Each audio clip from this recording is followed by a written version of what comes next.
Alcalde de Barcelona entre 1997 y 2006 y director ejecutivo de ONU Habitat, el programa de Naciones Unidas para los asentamientos humanos, durante 9 años. Joan Clos abre el ciclo Urtopías, el espacio de debate sobre diseño urbano que organiza el Ayuntamiento de Pontevedra. Señor Clos, bienvenido. Gracias. Precisamente Naciones Unidas, a través del programa que usted dirigía, fue uno de los primeros organismos internacionales que ha reconocido el modelo urbano de Pontevedra. ¿Qué fue en lo que se fijaron para premiar a esta ciudad?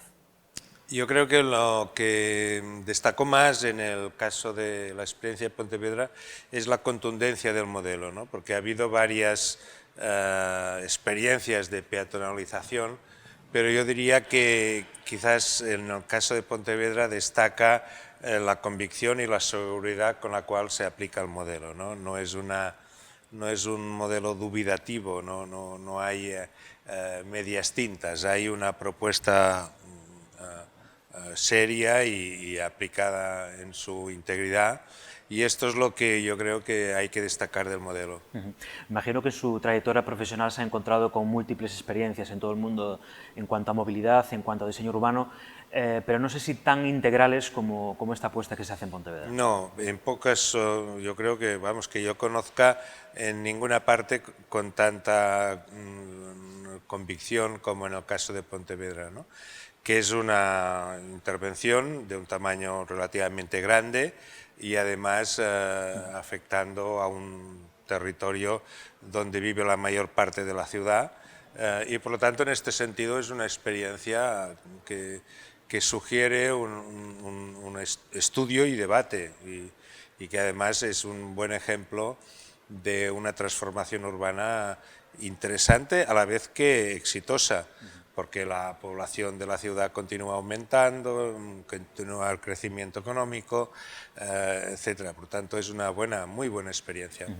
¿Y cree usted que este modelo que hemos experimentado aquí en Pontevedra debe o puede ser replicado en mayor o menor medida por el resto de ciudades? Los modelos urbanos nunca se replican porque todos los modelos urbanos están condicionados, lógicamente, por las condiciones locales, ¿no?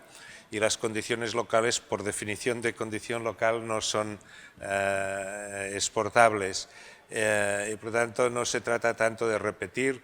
En muchas ocasiones, cuando se ha intentado repetir, muchas veces las cosas no salen bien. Lo más interesante es saber extraer la idea, la esencia, las lecciones más importantes y aplicarlas a la nueva condición, ¿no? En Naciones Unidas solíamos decir que no hay best practices, no hay la mejor experiencia, sino la experiencia o el ejercicio que funciona, lo que funciona. Y lo que funciona siempre está vinculado a las condiciones locales, ¿no? Por lo tanto, es un caso muy interesante por lo que sugiere y por lo que induce a pensar, y luego hay que trabajar para aplicarlo en otras circunstancias.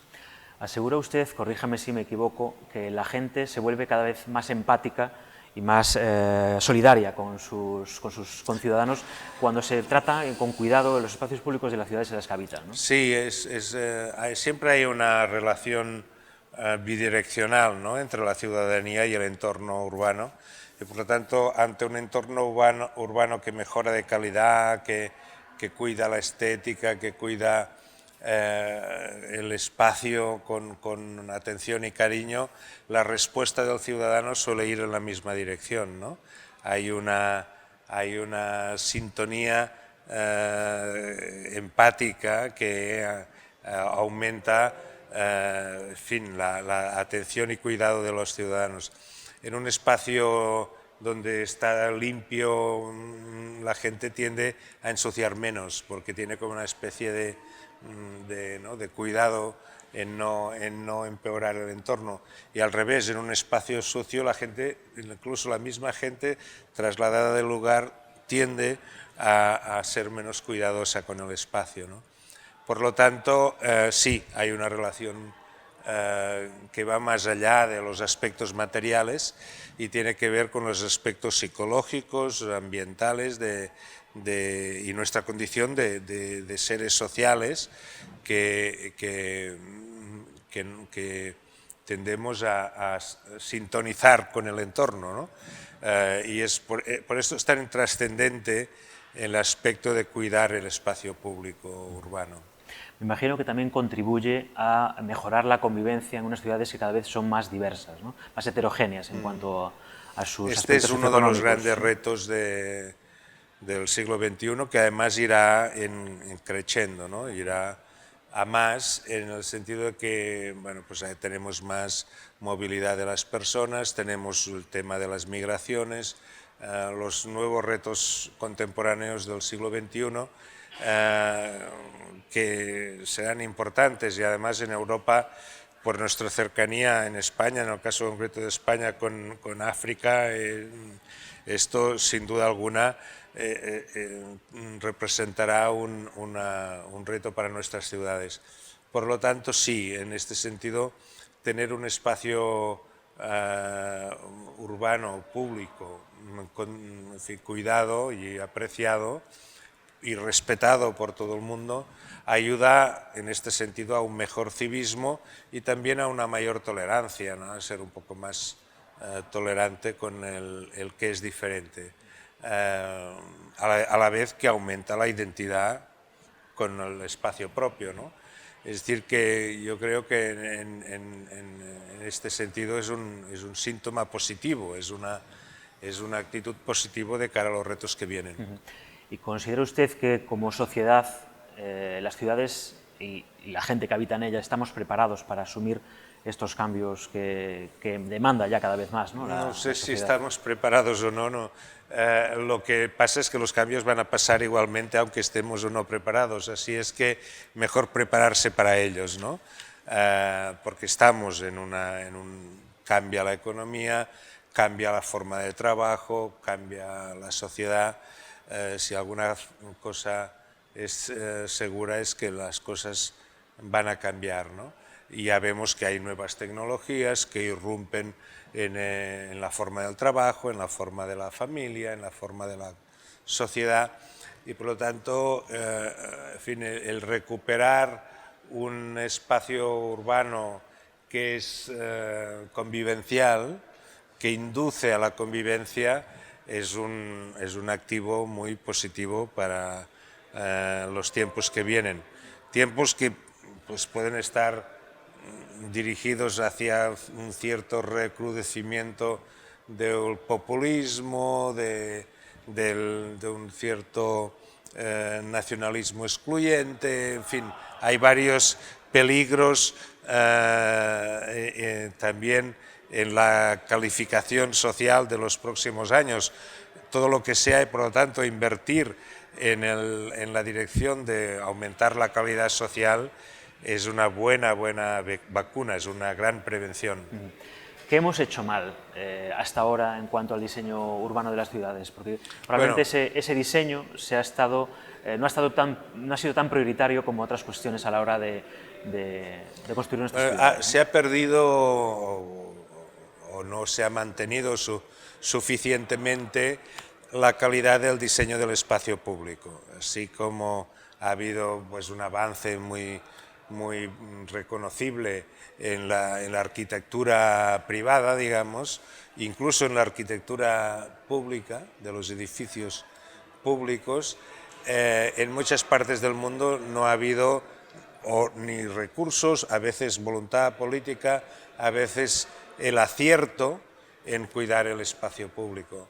Entonces, esto ha encerrado un poco a la sociedad en sí mismo, ¿no? En sí misma. Hay un cierto ensimismamiento social, ¿no? En los espacios privados. En cambio, todo lo que sea apostar por el espacio público es una buena dirección, ¿no? y las ciudades que cuidan el espacio público enseguida empiezan a florecer, ¿no? Ahora, por ejemplo, ver que en Nueva York se cuida Times Square, que era una esquina, digamos, mítica, a veces lamentablemente por la congestión y el barullo que había allí, y se está peatonalizando y se está haciendo accesible para todos los ciudadanos, es un ejemplo de que realmente estas nuevas sensibilidades están arraigando. No sé si coincide conmigo en la sensación que produce, que sobre todo en las grandes urbes, la gente que vive en ellas cada vez busca más replicar un modelo tipo de pequeño pueblo dentro de la propia ciudad, ¿no? Es decir, hacer como una especie como de ciudad dentro de su barrio, ¿no? Claro, la ciudad crece tanto que hay una cierta... se pierde un poco la noción de la convivencia próxima, ¿no? Y en todas partes hay una búsqueda de una cierta réplica de los espacios pequeños, convivenciales, donde conoces a los vecinos, donde puedes ir a casi todos los sitios caminando, buscando este concepto de barrio o de pueblo, ¿no? Y yo creo que esto está bien porque estamos hechos así los humanos, ¿no? Y por lo tanto conseguir la compatibilidad de la gran ciudad con la condición de convivencia cercana es también una evolución muy favorable. Siempre hay una parte de la población, y sobre todo en las grandes ciudades, que busca lo contrario, el anonimato, perderse en la multitud, ¿no? Y esto en según qué culturas es bueno porque representa abandonar ciertas prácticas tribales donde tienes un excesivo control social que limita tus propias libertades individuales, ¿no? Pero también cuando se va al extremo de la megaciudad hay un cierto interés, ¿no?, en volver a la proximidad. Me gustaría, para finalizar esta entrevista, que desde Pontevedra, y ya un poco conociendo in situ el modelo que tenemos aquí, ¿qué consejo le daría usted a las ciudades, o más bien a los gobernantes, que aún a estas alturas están dudando si les conviene adoptar medidas en esta materia? No, yo creo que el caso de Pontevedra es un excelente ejemplo. Así como en el siglo XX ha estado dominado por la tecnología del automóvil.